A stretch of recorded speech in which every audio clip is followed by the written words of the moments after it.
안녕하세요. 마산사 연극장입니다. 오늘은 평생 모은 재산이 사라진 노인의 이야기입니다. 집안은 늘 같은 시간에 같은 소리가 났다. 약통 뚜껑이 열리는 소리, 국 끓는 냄비에서 일어나는 작은 숨, 창틀에 비스듬히 앉은 햇빛이 소파 등받이를 한 뼘 정도 덮을 때 아버지는 의자에 기대 앉아 팔을 번갈아 주물러 달라고 손짓했다. 요양원은 끝내 가지 않겠다고 했다. 집 냄새를 잊는 순간 사람도 금방 낡아 버린다며. 아버지는 자신의 방과 복도에 낡은 액자 사진들을 바라보는 일을 하루에 처음 해두었다. 그 사진들 속에는 젊은 부부와 아직 어린 남매가 웃고 있었다. 그 남매는 이제 다 자라 바쁘게 산다. 전화는 온다. 급히 밥을 먹으며 안부를 묻고 다음에 꼭 들르겠다고 말한다. 다음이라는 단어는 점점 멀어졌다. 그 사이로 한 사람이 들어왔다. 정갈한 앞치마를 맨 간병인. 말투는 낮고 손길은 빠르고 부드러웠다. 식사와 약을 챙기고 세탁물을 널고 손목과 종아리를 천천히 풀어주며 하루의 리듬을 다시 세웠다. 아버지는 그 손끝에서 안심을 배웠다. 외로움 속에서 시작된 믿음은 어느새 하루의 중심이 되었다. 그때는 알지 못했다. 믿음이 자라는 자리 바로 아래의 균열도 함께 자라고 있었다. 아침마다 간병인은 아버지에게 어제보다 나아진 점을 먼저 말해 주었다. 걸음이 조금 더 가벼웠다. 밤에 한 번 덜 깨셨다. 먹는 속도가 안정적이다. 작은 칭찬은 근육보다 마음을 먼저 움직였다. 아버지는 식탁 앞에서 자연스레 의지할 곳을 찾았다. 시장도 함께 갔다.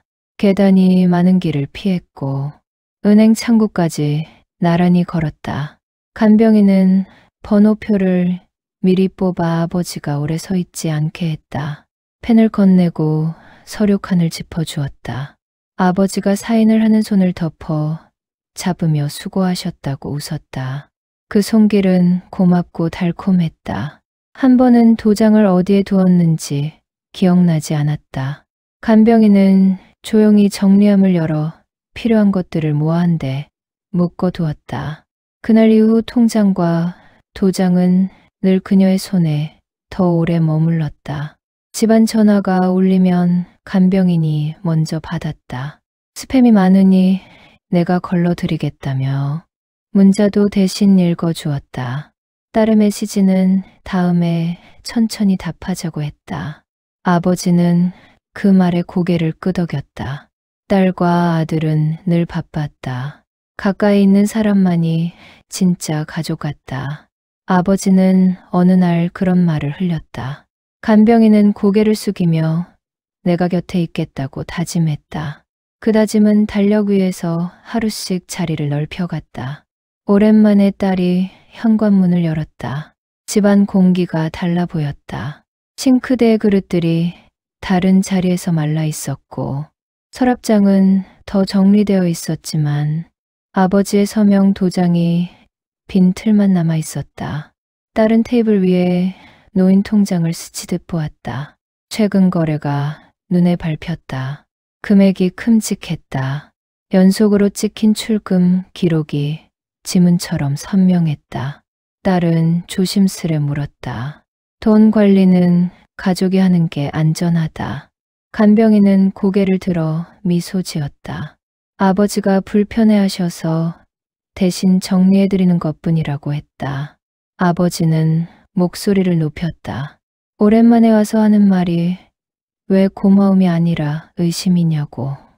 딸은 더 깊이 숨을 들이마셨다가 삼켰다.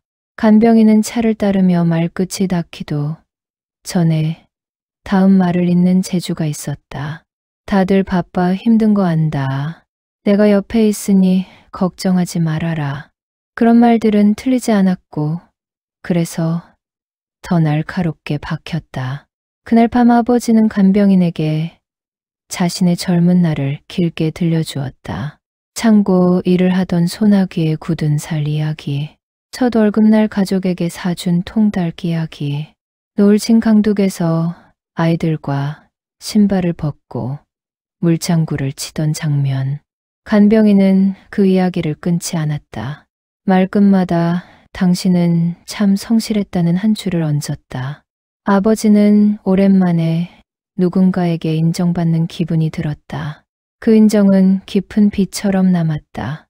며칠 뒤 딸은 은행에서 정리한 거래, 내역을 받아들고 숨이 막혔다. 수천만 원이 빠져나갔다. 어디로 흘러갔는지 자취가 얇았다. 집에 들른 딸은 간병인에게 이유를 물었다. 간병인은 흔들리지 않았다. 아버지가 지시했고 자신은 도왔을 뿐이라고 했다. 아버지는 손으로 딸의 말을 막았다. 딸을 믿지 못하면 이 집에 올 이유가 없다고 했다. 말은 곧 칼날이 된다. 딸의 눈이 젖었다. 아들은 그제야 서둘러 도착했다. 두 남매의 숨이 거칠어졌다. 그때 한 가지 사실이 드러났다. 아버지는 새 집을 알아보고 있었다. 간병인의 이름으로 계약을 준비 중이었다. 아버지는 말했다. 그 사람이 떠나면 나는 혼자 남는다. 내 곁에 오래 있을 사람에게도 안전한 자리가 필요하다. 딸과 아들은 말문이 막혔다. 부모의 노후를 지키겠다는 마음과 뒤늦게 찾아온 죄책감이 서로 부딪혔다. 아버지는 간병인의 손을 꼭 잡았다. 간병인은 눈시울을 붉혔다. 하지만 그 눈동자는 깊고 조용했다. 어떤 계산이 마음속에서 흔들림 없이 돌아가고 있는 듯했다. 밤이 깊자 간병인은 전화기를 들고 베란다 쪽으로 걸었다. 낮은 목소리, 짧은 확인, 준비는 거의 끝났다는 말. 다음 날 아침, 계약서 초안이 우편함에 도착했다. 서류는 깔끔했고 도장은 이미 찍힌 곳이 있었다. 아버지는 놀라지 않았다. 간병인은 그 서류를 파일에 꽂아 정리했다. 모든 것이 오래전부터 예정된 일처럼 흘렀다. 다음 주 초 아버지는 갑자기 쓰러졌다. 바닥에 떨어진 약봉지가 부엌을 가로질러 흩어졌다. 구급차의 사이렌이 골목을 흔들었다. 병원의 흰빛 아래서 남매는 의사의 말을 들었다. 탈수와 과로, 체력이 급격히 내려앉은 상태. 아버지는 응급실 침대 위에서 눈을 감았다. 손을 잡은 사람은 간병인이 아니었다. 그녀는 이미 보이지 않았다. 집으로 돌아온 남매는 서랍과 서류함을 뒤졌다. 통장은 텅 비었다. 도장은 사라졌다. 노트북의 비밀번호는 달라져 있었다. 은행 상담원은 말했다. 최근 몇 주간 반복된 고액 출금, 부동산 거래, 대금 이체, 그리고 당일 오전 마지막 한 번의 송금. 모든 절차는 위임과 본인 의사에 따라 진행된 것으로 기록되어 있었다. 서명이 분명했고 창구 직원도 확인을 마쳤다. 남매는 서로의 얼굴을 바라보았다. 책임을 묻고 싶었지만 누구에게 묻는지조차 아득했다. 며칠 뒤 부동산 중개소를 찾아간 딸은 작은 사실 하나를 들었다. 계약하러 온 여자는 깔끔했고 조심스러웠다. 연락처는 노력해도 연결되지 않았다. 남겨진 주소는 오래전에 해지된 사서함이었다. 이름은 흔한 이름이었고 사진은 머리 모양이 바뀌면 다른 사람이 되는 종류였다.